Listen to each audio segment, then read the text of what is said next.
అందరికీ నమస్తే. నేను మీ జర్నలిస్ట్ గొంగడి సీనన్న.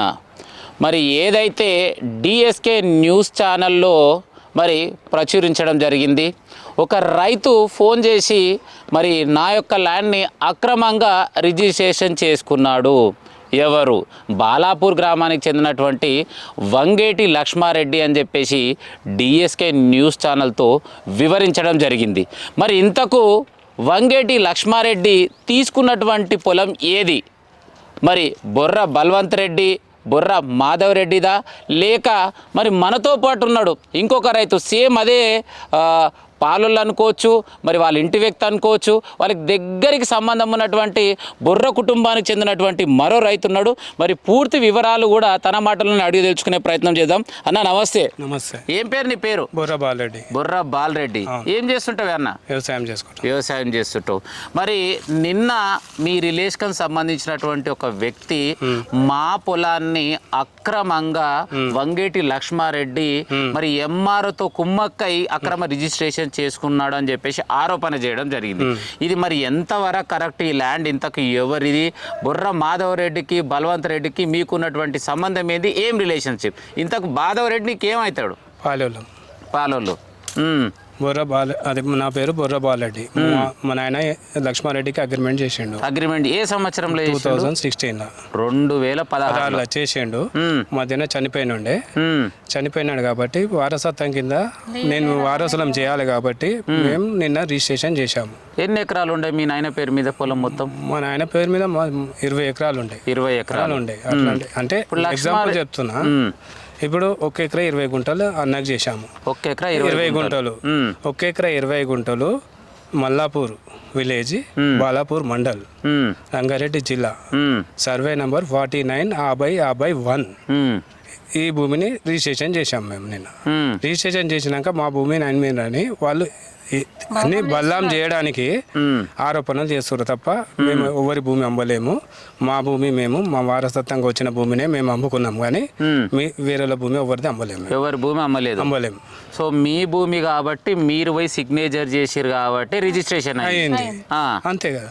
మా లీగల్ గా మా భూమి మా పేరు మీద ఉన్నది కాబట్టి మేము రిజిస్ట్రేషన్ చేయగలిగినాం. వేరే వాళ్ళది ఎట్లా చేయగలుగుతాము? కాబట్టి మా పేరు మీద ఉంది కాబట్టి మేము చేసినాం కాబట్టి మా భూమి ఇది. మీ పేరు మీద పట్టా పుస్తకాలు ఉన్నాయా? పాస్బుక్. ఈ బుక్ అదే అంటావు? అవును, పాస్బుక్ ఉన్నది కాబట్టి మేము పోయి రిజిస్ట్రేషన్ చేయగలిగినాం. పాస్బుక్ లేని రిజిస్ట్రేషన్ ఎట్లా చేయగలుగుతాం? అంటే వాళ్ళు ఏమని ఆరోపణ చేసారు అంటే పాస్బుక్ నేను ఒక క్వశ్చన్ కూడా అడిగినా, మీరు ఒకవేళ రిజిస్ట్రేషన్ చెయ్యాలి అంటే మీ పేరు మీద పట్టా పుస్తకం ఉండాలి. మరి మీకు పట్టా పుస్తకం ఉందా అంటే మా పైన లేదు అన్నారు. మరి మీ పేరు పైన కానీ మీ నాన్న పేరు పైన పట్టా పుస్తకం ఉందా? మా పేరు మీద ఉంది కదా. మీ పేరు మీదనే ఉంది. ఎన్ని ఏళ్ళ సంది ఉంది? ఇప్పుడు కొత్తగా అయింది కదా. ఇప్పుడు మా నాయన చనిపోయినాక నా పేరు మీద వచ్చింది రీసెంట్గా. అవును, రీసెంట్గా మా నాయన పేరు మీదకి నా పేరు మీద వచ్చింది కాబట్టి నేను 1 ఎకరా 20 గుంటలు మా నాయన చేసిండు కాబట్టి నేను చేసేసిన. సో దీనికి వాళ్ళకి సంబంధం లేదు. దీనికి వాళ్ళకు ఎలాంటి సంబంధం లేదు. ఉత్తగా బల్లాం చేయడానికే చేస్తున్నారు తప్ప లక్ష్మారెడ్డిని బల్లాం చేయడానికే చేస్తారు తప్ప ఎలాంటి సంబంధం లేదు. అమ్మ మీ పేరు? నా పేరు విజయలక్ష్మి. వ్యవసాయమే చేస్తాం. మరి నిన్న పెద్దావిడ అన్నది కదా, మా ల్యాండ్ తీసుకొని మమ్మల్ని నాగం చేసిండు, మమ్మల్ని నాశనం చేసిండు అని చెప్పేసి ఒక 2 మాటలు అన్నది. దానికి సమాధానం ఏం చెప్తావు? మేము ఎవరైనా నాశనం ఎవరిని చేయలేం సార్. మా భూమి మేము అమ్ముకున్నాం. మా మామయ్య మాకు ఈ భూమి ఉందని మాకు తెలుసు. మేము ఈ భూమిలో వ్యవసాయం చేసినాం. మాకు ఇంకా మేము వద్దనుకున్నాం, అమ్ముకోవాలనుకున్నప్పుడు అమ్ముకున్నాం మా హక్కు కాబట్టి. ఆయన అగ్రిమెంట్ చేసిండు లక్ష్మీరెడ్డి అన్నకు, వంగేటి లక్ష్మీరెడ్డి అన్నకు. ఆయన డబ్బులు తీసుకున్నాడు కొన్ని. మరి ఆయన హెల్త్ ప్రాబ్లమ్స్ వల్ల చనిపోయినప్పుడు మేము వీళ్ళిద్దరు అక్క చెల్లెలు ఈయన లీగల్ తెచ్చుకున్నారు. తెచ్చుకొని మేము అన్ని సజెషన్ అన్ని పాస్బుక్ అన్ని తెచ్చుకున్నాక రిజిస్ట్రేషన్ చేయాలి కదా లక్ష్మీరెడ్డి అన్నకు. మా బాధ్యత కదా చేయాలి కాబట్టి మాకు టైం పట్టింది, డిలే అయింది, టైం పట్టింది. మన మామయ్య చనిపోయినందుకు టైం పట్టింది. సో మామయ్య చనిపోయినందుకు డెత్ సర్టిఫికేట్ ఇవన్నీ టైం పట్టింది కాబట్టి లేట్ అయింది. మేము ఇప్పుడు మా భూమి మేము నిన్న ఫిబ్రవరి 13 తారీఖు మాకు ఆయన డబ్బులు ఇచ్చేసిండు. మేము ఆయనకు రిజిస్ట్రేషన్ చేసేసినాం. వాళ్ళ భూమికి మా భూమికి ఏ సంబంధం లేదు. అనవసరంగా ఈ బదలాము చేసి ఇట్లా రచకం చేయకూడదు ఒకరిని అనవసరంగా బదలాం చేస్తున్నారు. చేస్తున్నారు. సో ఈ భూమికి వాళ్ళకి సంబంధం సంబంధం లేదు. లేదు. అయితే ఇంకొక ప్రశ్న అడుగుతా, ఏదైతే మీరు అమ్మినటువంటి ల్యాండ్కి ఆల్రెడీ వెంచర్ అయిపోయింది, గోడ కట్టిరు కదా, వాళ్ళది వ్యవసాయ పొలం కదా, నిన్న అక్కడ ఉన్నది వ్యవసాయ పొలంలో ఉండి వీడియో చేసిరు. మీరేమన్నా వ్యవసాయ పొలానికి సంబంధించినటువంటి దానిపైన ఏమైనా మీరు రిజిస్ట్రేషన్ చేసిర్రా? లేదు. ఇది మా భూమి మేము చేసాం. మీ భూమి మా పేరు మీద ఉన్నది కాబట్టి మా పేరు మీద ఉన్నదే మేము రిజిస్ట్రేషన్ చేసాం. ఏదైతే గోడ యువతలకు ఉన్నదే ఆ గొడి ఇతలదే రిజిస్ట్రేషన్ చేసినాం. అవతలది అయితే సంబంధం లేదు. చేయలే. ఉమ్. అవతలది ఎందుకు చేస్తాం మనం? మేము ఇది ఒక ఎకరి 20 గుంటలు ఇక్కడ ఇచ్చినాక అక్కడ ఎట్లా చేస్తాం? మా పొలం మా పేరు మీద ఉన్నది మేము చేయగలుగుతాం కదా, అంతే తప్ప ఇంకే మిగతా ఏం చేయలేము మేము. మరి వాళ్ళకి ఎంఆర్ఓ ఎండోర్స్మెంట్ లెటర్ పంపించాల్సినటువంటి అవసరం ఏముంది ఎంఆర్ఓకి? వాళ్ళు అప్లికేషన్ పెట్టారు కదా, రిజిస్ట్రేషన్ చేయొద్దని ఏమని పెట్టిరో మనకు తెలియదు. ఇక పెట్టారు కాబట్టి ఆమె ఇచ్చిందేమో, మాకు తెలియదు దాని గురించి తెలియదు. మా భూమి ఉన్నది కాబట్టి మేము చేయాలి, బాధ్యత మా బాధ్యత కాబట్టి మేము భూమి రిజిస్ట్రేషన్ చేసినాము. ఆయన లీగల్ ఎయిర్ ఉంటేనే రిజిస్ట్రేషన్ అవుతుంది. లీగల్ ఎయిర్ లేనిది ఏ భూమి రిజిస్ట్రేషన్ కాదు. పాస్బుక్ ఉన్నది, అన్ని కరెక్ట్ అయితేనే సాల్ట్ బుక్ అవుతుంది, రిజిస్ట్రేషన్ అవుతుంది. ఇప్పుడు వాళ్ళ భూమిని మేము ఎందుకు చేయగలుగుతాం? వాళ్ళ పేరు మీద ఉంటే మన పేరు మీద మనం చేయలేకపోతాం కదా. మరి అట్లే వాళ్ళు అన్ని తప్పుడు ఆరోపణలు ఎందుకు చేస్తారు? వాళ్ళకే తెలియాలి. అంతే. ఇంకొక ప్రశ్న, ఏదైతే మీరు అమ్మినటువంటి ల్యాండ్లో భాగంగా మీ అక్క చెల్లెలు ఎవరైనా ఉన్నారు కదా, వాళ్ళందరితోటి క్లియర్గా మాట్లాడి సేల్ చేసిరా? వాళ్ళకి ఎలాంటి సంబంధం లేకుండా మీరు మాత్రం మీ నాన్నతో ఇద్దరు కలిసి అమ్మిరా? మేము అందరం కలిసి చేసినాం. అక్క చెల్లెలు అందరూ కలిసి. సో అందరూ హ్యాపీగా సిగ్నేచర్ చేసేసినాం.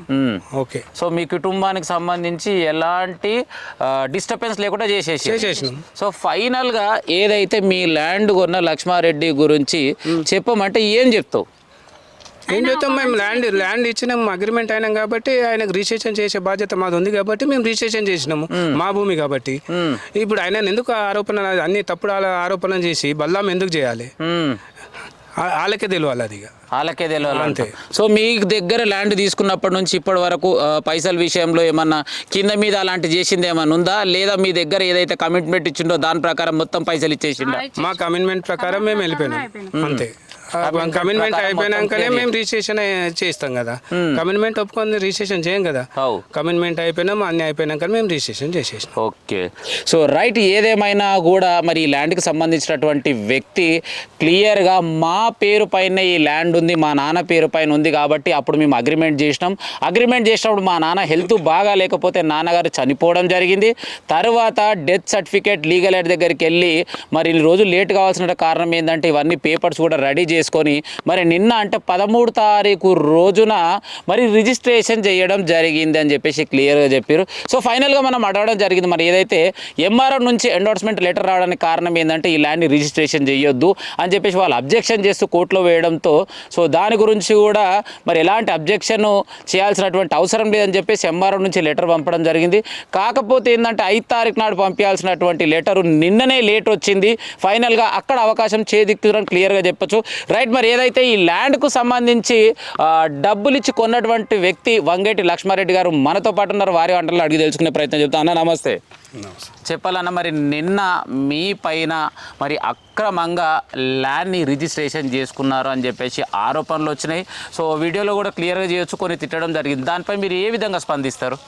మీరు చూస్తూనే ఉన్నారు కదా, గోడ విత్తలది మేము రిజిస్ట్రేషన్ చేసుకున్నాం. అవతల వాళ్ళ పొలంకు జోలికి పోలేమని నాకు అవసరం కూడా లేదు. వాళ్ళ పొలం వాళ్ళ రికార్డ్కి ఏదైతే 1-20 గుంటలు ఏదైతుందో అది వాళ్ళ ఫాదర్ చనిపోయినందుకు ఒకటి డీల్ అయింది. ఆ తర్వాత సక్సెషన్ తర్వాత మనం చేసుకోవాల్సి వచ్చింది. అది కంపల్సరీ చేసుకున్నాము, కంప్లీట్ అయిపోయింది. అది వాళ్ళు ఫుల్ఫిల్ చేసి మేము తీసుకున్నాం. అవతల ల్యాండ్ వాళ్ళ దగ్గర పోలే, అవతల మనకు సంబంధం లేదు. వాళ్ళకి ఏమైనా ఉండొచ్చు కానీ మనకు సంబంధం, మనం ఇన్వాల్వ్ చేయొద్దు దీనిలో అసలు. అది పరిస్థితి. సో ఏదేమైనా పాలెల పంచాయతీ కానీ దానికి నాకు ఎలాంటి సంబంధం లేదు, మనకు అసలు సంబంధం. వాళ్ళ పాలెల పంచాయతీ మనకు సంబంధం లేదు. టైటిల్ ఆల్రెడీ పాస్బుక్ ఉన్నది, ఇది క్లియర్ గా దీని ప్రకారమే నేను చేసుకున్నా. ఒక గుంట కూడా ఎక్కువ చేసుకున్నా, 120 గుంట ఏదైతుందో అది చేసుకున్నా, ఫుల్ఫిల్ చేసి నేను క్లియర్ చేసుకున్నా. వాళ్ళు ఆరోపణలు చేసుడు చాలా తప్పది. వాళ్ళ ల్యాండ్ వాళ్ళకు ఉన్నది. నువ్వు చేసినావు కానీ నిన్న ఏ ల్యాండ్లో చేసినావు, ఇది ఈ ల్యాండ్ చేసుకుంది మేము, ఇది అది అక్కడ మనకు సంబంధం కూడా లేదు. సో ఫైనల్గా వాళ్ళు చేసినటువంటి ఆరోపణలో భాగంగా మమ్మల్ని నాగం చేసి, మమ్మల్ని నాశనం చేసి, మా పొలం అంతా తీసుకొని మరి ఎంత పెద్దగా అవుతాడు అని చెప్పేసి ఒక పెద్ద ఆవిడ అన్నది. మరి ఆమె అన్న మాటలకు మీరు ఏం సమాధానం చెప్తారు? ఒక పెద్ద మనిషి నేను నిందించుడు తప్పు, ఆమె నిందించుడు చాలా బాధాకరం మాకు. ఆ విషయం అనడు కూడా తప్పు. మీరు ఇప్పుడు చూస్తున్నారు ఏ ల్యాండ్ చేసుకుని నేను వాళ్ళ ల్యాండ్ జోలికి వచ్చినా, నేను పక్కకు పోయినా వాళ్ళ జోలికే పోలే నేను. మాట్లాడు తప్పు కదా ఆ విషయం, అది కూడా తెలుసుకో. ఎందుకు వాళ్ళ ల్యాండ్ సపరేట్గా చేసుకుని ఆయన ఈ నీ ల్యాండ్ జోలికి రాలే, మీరు మాట్లాడవలసిన అవసరం ఏముంది, మీరు కూడా క్వశ్చన్ వేయచ్చు. అది సో రైట్, ఏదైతే ఇప్పుడు ఈ ల్యాండ్కి సంబంధించి గోడ ఇటు సైడ్ లెఫ్ట్ సైడ్ ఉంది, వాళ్ళ ల్యాండ్ వచ్చేసి అవతలకి రైట్ సైడ్ ఉంది. సో ఆ ల్యాండ్ దగ్గరికి పోలే, దానికి దీనికి ఎలాంటి సంబంధం లేదంటారు. సో క్లియర్గా మళ్ళీ ఎంక్వైరీ చేసుకోవచ్చు, ఏదైనా ఎంఆర్ఓ నుంచి కూడా క్లియర్గా కన్ఫర్మేషన్ చేసుకోవచ్చు అంటారు. సో రైట్, ఒక్కసారి ఏదేమైనా కూడా నిన్న మనకు కాల్ చేసినటువంటి రైతుతోటి కూడా ఒక 2 మాటలు అడిగి తెలుసుకునే ప్రయత్నం చేస్తా. సో మాధవరెడ్డి గారు, ప్రస్తుతానికైతే నేను లైవ్లో ఉన్నాను, మీ దగ్గర నుంచి కూడా కొంచెం సందేశం తీసుకోవాలని చెప్పేసి లైవ్ ఇన్లో ఉన్నాను. సో ఏదైతే మీరు నిన్న ఆరోపణ చేశారు కదా, మాకు సంబంధించినటువంటి ల్యాండ్ని వంగేటి లక్ష్మారెడ్డి గారు ఎలాంటి సమాచారం ఇవ్వకుండా రిజిస్ట్రేషన్ చేసుకున్నారని. సో మీ పేరు పైన ఈ సర్వే నెంబర్కి సంబంధించి ఏమైనా డాక్యుమెంట్స్ కావచ్చు, రిజిస్ట్రేషన్కి సంబంధించినటువంటి కావచ్చు, కాయిదాలు ఏమైనా ఉన్నాయా? మావి నిన్న చెప్పాను కదా, నేను ఆల్రెడీ పెండింగ్ కేసెస్ ఉన్నాయి. పెండింగ్ కేసెస్ ఉన్నాయా? అన్ని దాంట్లోనే ఉంటాయి. ఆ కేసు ఏదైతే ఉంటో కేసు నెంబర్ కూడా మేము పెట్టినాము. ఎవరికైతే ఎంఆర్ఓ గారికి చెప్పాము కదా మేము పెట్టిన దాంట్లో కేసు నెంబర్స్ కూడా ఉన్నాయి, పెండింగ్ కేసెస్ ఉన్నాయి, ఇది చేయొద్దు అనేసి పెట్టాము మేము. సో పెండింగ్ కేసెస్ ఉన్నాక కూడా కోర్టులో ఉన్నటువంటి నడుస్తున్నటువంటి కేసుని రిజిస్ట్రేషన్ చేసే అవకాశం మరి ఉందా? అది వాళ్ళకే తెలియాలి. ఇంకా మరి నాకు తెలిసినంత వరకు అయితే రిజిస్ట్రేషన్ చేయడానికి వీల్లేదు. ఇంకొకటి పొజిషన్ లేని ల్యాండ్కు రిజిస్ట్రేషన్ చేసారు. పొజిషన్ లేని ల్యాండ్కి రిజిస్ట్రేషన్ అంటే వాళ్ళు ఏదైతే సత్యరెడ్డి గారు కుమారుడు, మీ బ్రదర్ అనుకోవచ్చు, తను చెప్తున్నటువంటి మాటలు ఏంటంటే మాధవరెడ్డి వాళ్ళ ల్యాండ్కి మా ల్యాండ్కి ఎలాంటి సంబంధం లేదు, గోడ కట్టిన యువతలకు ఉన్నటువంటి మా ల్యాండ్ మా నాన్నగారు ఉన్నప్పుడే అగ్రిమెంట్ చేసినాం. మేము రిజిస్ట్రేషన్ చేయబోయే ముందు నాన్నగారు హెల్త్ బాగలేకపోతే వాళ్ళ నాన్నగారు చనిపోయిర్రు, తర్వాత డెత్ సర్టిఫికేట్ లీగల్ ఎయిడ్ తీసుకొని మేము నిన్న 13 తారీఖు రోజు రిజిస్ట్రేషన్ చేసినాము, వాళ్ళకు మాకు ఎలాంటి సంబంధం లేదంటారు. మరి మీరేమంటారు? సంబంధం ఎందుకు లేదు? 49 సర్వే నంబర్ అందరికి నలుగురికి సంబంధమే. నలుగురు అన్నదమ్ములు వాళ్ళు, నలుగురు అన్నదమ్ములు అన్నప్పుడు నలుగురికి సంబంధమే. ఇంకొకటి, మీరు మా ల్యాండ్ వేరు వాళ్ళ ల్యాండ్ వేరు అని అంటున్నారు. అగ్రిమెంట్ చేసిన ల్యాండ్ అగ్రికల్చర్ ల్యాండ్ ఉందా ఇప్పుడు, లేకపోతే వెంచర్ అయి ఉందా, లేకపోతే ఎట్లా ఉంది? సో అగ్రిమెంట్ చేసినటువంటి ల్యాండ్ వచ్చేసి ఆల్రెడీ ప్లాట్లైనా ఇండ్లైనా అమ్ముకురు కదా వాళ్ళు. అమ్ముకున్న ల్యాండ్కు ఇప్పుడు కన్స్ట్రక్షన్ ఇండ్లు ఉన్న ల్యాండ్కు రిజిస్ట్రేషన్ చేసే అధికారం. సో మరి ఇక్కడ రిజిస్ట్రేషన్ చేయడానికి కారణం అంటే ఇప్పుడు తప్పు ఎవరిది అంటారు మీరు? తప్పు ఎవరిదంటే అక్కడ ఎంఆర్ఓ గారు తప్పు ఉంది. ఇక్కడ సో ఫైనల్గా అధికారి తప్పు అంటారు. నాకు తెలిసినంత వరకు అక్కడ ఓపెన్ ల్యాండ్ లేనప్పుడు, అక్కడ వెంచర్ అయినప్పుడు, వెంచర్లో కన్స్ట్రక్షన్స్ ఉన్నప్పుడు రిజిస్ట్రేషన్ ఇలా చేస్తారు. సో చేసే ఆస్కారం లేదంటారు. సో రైట్, ఏదైతే నిన్న ఆరోపణ చేసినటువంటి రైట్ బొర్ర మాధవరెడ్డి మాటలు చెప్తున్నటువంటి విషయాలు ఏంటంటే, మరి నిన్న చేసినటువంటి రిజిస్ట్రేషన్లో భాగంగా ఓపెన్ ల్యాండ్ అని చెప్పేసి చేశారు, అక్కడ మరి వెంచర్ అయిపోయింది, ఇండ్లు అయిపోయినాయి, ఎలా సాధ్యం? So this is finalise by. ఇంకొకసారి లక్ష్మారెడ్డి గారిని అడుగుతా, మరి నిన్న ఏదైతే రిజిస్ట్రేషన్ చేసుకున్నటువంటి సమయంలో ఇది ఆల్రెడీ వెంచర్ అయిపోయిందని చెప్పారా, లేక ఓపెన్ ల్యాండ్ ఉందని చెప్పారా? వెంచర్ అగ్రిమెంట్ అయినప్పుడు ప్రతి ఒక్కళ్ళు లేవట్ చేస్తారు. మేము రిజిస్ట్రేషన్ చేయలే ప్లాట్లు, అర్థమైందా? రిజిస్ట్రేషన్ చేసిన తర్వాతనే రిజిస్ట్రేషన్ చేసేది ఎరువులకు, ఆ పరిస్థితిలో మేము చేసుకున్నాం. సో అంతేగాని ఎవరికైతే మోసం చేయలేదు, ఎవరికి కింద మనం మోసం చేసేది ఉండదు, అది తెలుసుకోమని సార్. ఆ ల్యాండ్కి ఇలాంటి సంబంధం కూడా లేదు. మళ్ళీ అంటున్నాడు అది మా పాలెళ్ళది, ఈ నంబర్ ఆ నంబర్ అంటే మీ నంబర్ నువ్వు చూసుకో, ఎదుటోళ్ళ గురించి ఇన్వాల్వ్ కావద్దు, ఇబ్బంది పెట్టొద్దు ఎదుటోళ్ళు అని.